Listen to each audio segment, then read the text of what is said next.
Just real quick. Page fucking 1 of this book. My name is Maximilian Kohler. I'm a discrete particle physicist. What the fuck are we talking about? A discrete particles are discrete. Discrete means in little chunks, right? As opposed to continuous. Discrete is the opposite of continuous. Nobody in the world says I'm a discrete particle physicist. That is redundant. Particles are discrete things. That's not a thing. That's not it. I mean, yes, being a discrete particle is a thing, but it's redundant. No scientist in the world would call themselves a discrete particle physicist. It's fucking stupid. And But right Brian, away, I he's the was, director of CERN. oh my god, yeah, the CERN, which has a free fall chamber and a gun range. The freefall chamber, which Dan Brown thinks it's very important to note that there's a fat woman in there, Oh, he's got and to that's talk about. plot relevant. Yeah, he's got to talk about the fat lady in the free fall chamber. Right away, I was like, "Are you kidding me with this discrete particle physics?" And then you're a professor of religious iconography at Harvard University. Do you?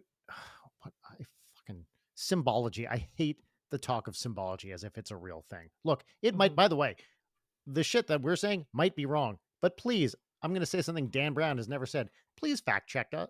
Fact check us. If I say something wrong, I want to know about it. Such concerns don't seem to ever cross Dan Brown's mind. Anyway, discrete particle physicist fucking got me. Can you okay, before we got to that, I forgot about the other thing that I love. On page fucking 2, a knowing groan escaped Langdon's lips. This had happened before. One of the perils of writing books about religious symbology was the calls from religious zealots who wanted him to confirm their latest sign from God.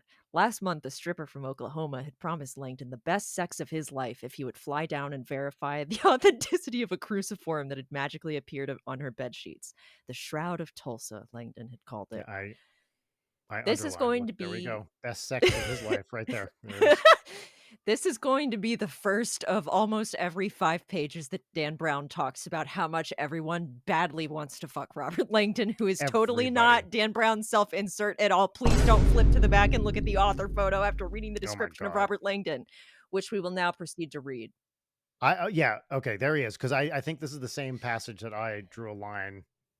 As Langdon sat, is that how it starts? It's I started just below that, but yes. Okay. Please continue. No, I think you should read it. It's important Oh, for a okay. man's voice Yes. to be heard as No, I Langdon appreciate is that. reflecting on his fucking advanced age.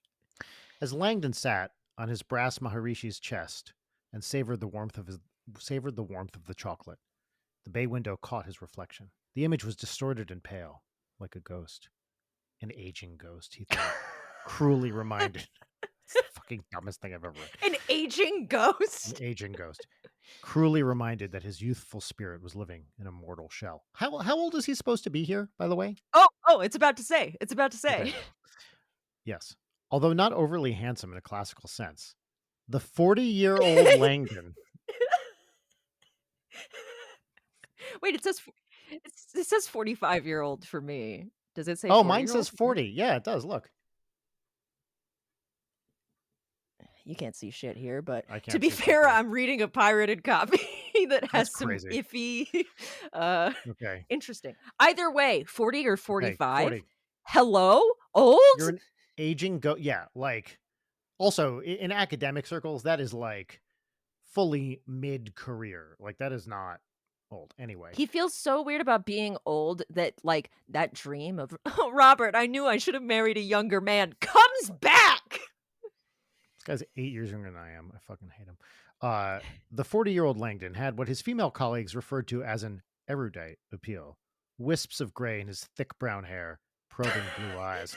Sound familiar? An arrestingly deep voice, and the strong, carefree smile of a collegiate athlete, a varsity diver in prep school and college. Langdon still had the body of a swimmer, a toned. By the way, we just talked about how much this guy is aging, and he still has the body of a swimmer.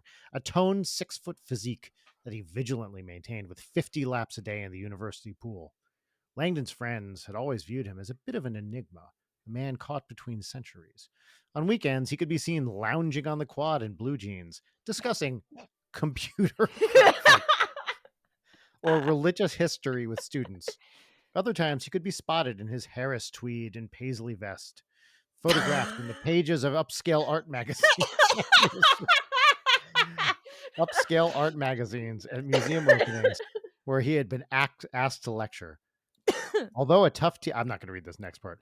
Oh, no, Oh, but actually it I am has the because it's so dolphin in bad. Yeah, it. yeah, yeah, that's right, sorry. Although a tough teacher and strict disciplinarian, Langdon was the first to embrace what he hailed as the, quote, "lost art of good, clean fun." He relished recreation with an infectious fanaticism, which, by the way, I first read as fascism, that had earned him a fraternal acceptance among his students. His campus nickname, "the Dolphin," was a reference both to his affable nature what? And his legendary ability to dive into a pool and outmaneuver the entire opposing squad in a water polo match, which he still did. So he's complaining that he's too old to move or whatever, and yet he's a fucking expert water polo player. Everything about this sucks. Also, by the way, what his female colleagues referred to as an erudite appeal. What are we talking about? The guy is so horned up for himself, but only if a woman's looking at him, which is But Brian, he's so old, he's so decrepit at the age of 40.